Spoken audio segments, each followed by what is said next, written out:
Peace. Um, I'm up to ayat or proof 228 of what they call Surah 2 or Baqarah. That's how far I gotten so far. Um, and I have an issue. I have an issue with this word uru'in. They translate this as either menstrual period or the time period where a woman is not menstruating. It reads, and the woman breaking up will wait by themselves for 3 uru'in, if they are not permitted to hide what God created in their wombs. That part. They are not permitted to hide what God created in their wombs. This what got me thinking about this word uru'in. Because we're talking about a group of women in common. We're not talking about a specific group. We're talking about just women in general.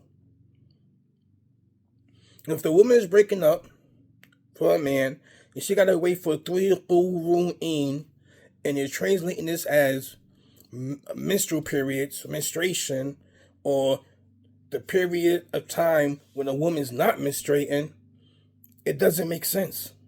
It can't be that. Because I looked up, is it common for a pregnant woman to have a menstrual period? It's not common. They can have spotting in the first trimester, but they can't because the body starts changing.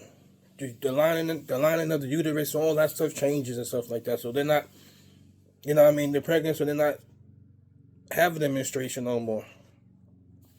So, yeah, it's not common. It's not at all.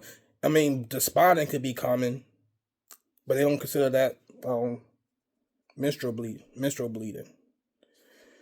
So, as I'm thinking, this word overeating that everyone translate as menstrual period or the period of that you don't have a menstruation, that can't work for everybody. It can only work for the woman who's not pregnant and will have a menstrual period. But we're not talking about just that people. We're talking about even the women who are pregnant. So I started thinking, this 3 uru'in, they know what it meant because it's their language. You know what I mean? They're the first people who's receiving this message, so they know what it meant. I don't know what uru'in is. I haven't found a good word yet for that, and I probably won't find a good word for that. And if I can't find a word for that, then I'm gonna leave it untranslated in the transliteration form, uru'in. You know what I mean? I have this hyphen between the sounding of it. So they would see what it is. But anyway, I don't hold to the vowels because that came way later. And who's to say if any word is sound the way that is? You know what I'm saying? For example, like about to get to it in a second, Akbar. Who to really say is really pronounced Akbar? What if it's Ukbur? What if it's Ukbir? What if it's Ukbar? What if it's Ikbir, Ikbar, Ikbu? Or what if it's Akbur, Akbar, Akbir? It could be any one of those combinations. Because those vowels wasn't there. So any one of those combinations could be right. That's neither here nor there. But anyways, that was my thinking. I'm like, dang, this has nothing to do with menstruation, but everyone is translating as that. When the word for menstruation is hide, right? It's hide. Because this word buru'in is the same root that the word Quran is from. But that's one thing. That's what I came across recently, thinking. And then the other one, where's it at? I know it's in there. It's like 19. And then in 219, Surah 2, Ayat 219, they ask you about intoxicants and betting or gambling. So it both has damaging side effects, also benefits for people, but their side effects is more damaging.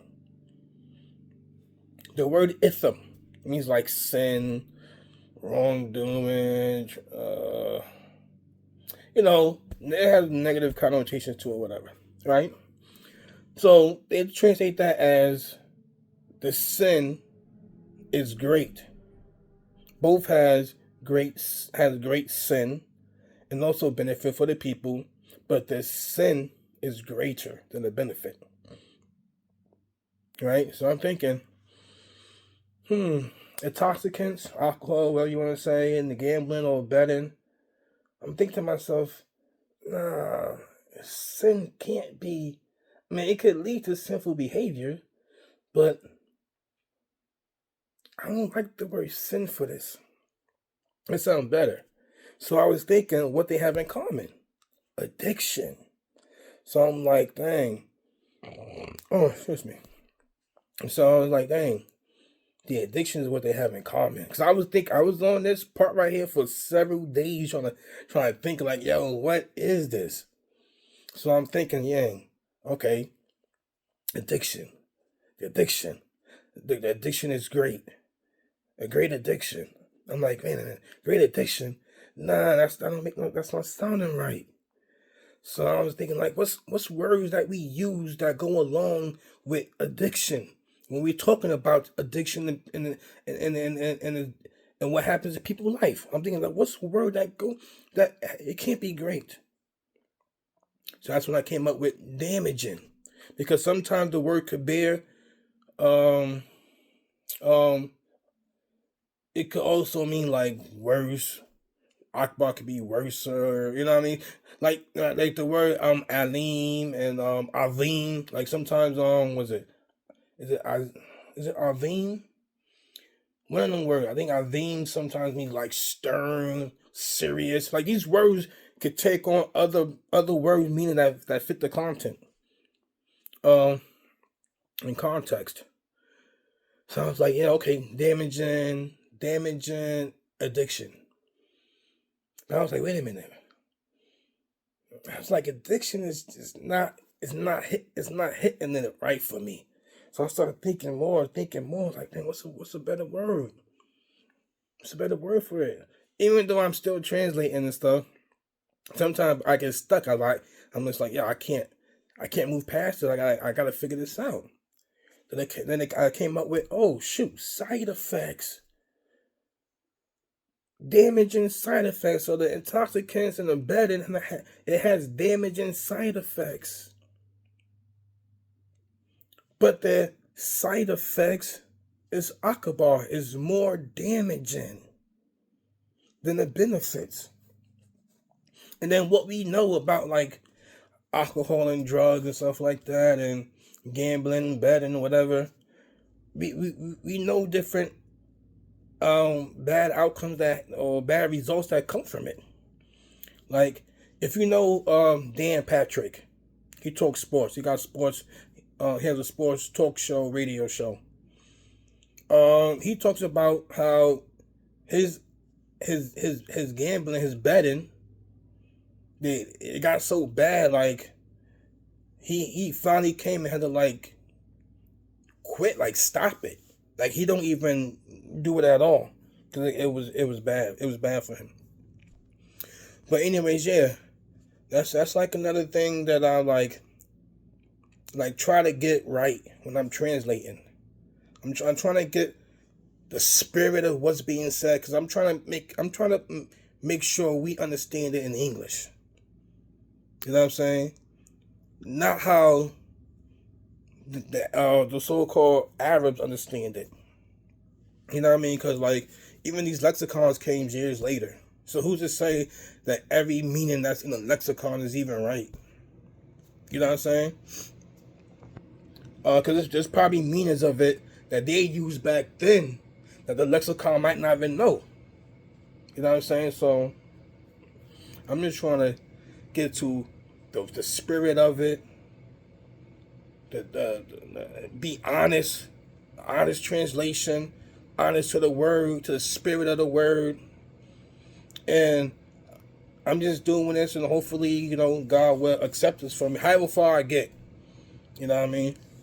That God will accept this work for me, and that it is beneficial for people. That's all. Yeah, but that's about, you know what I mean. It's a few thoughts of mine on how I go about translating certain words or statements or phrases or whatever, and just to try to get you know what I mean, the imagery and stuff of of what's being said. Because God states, we don't send any messenger except with its people's language. So, peace.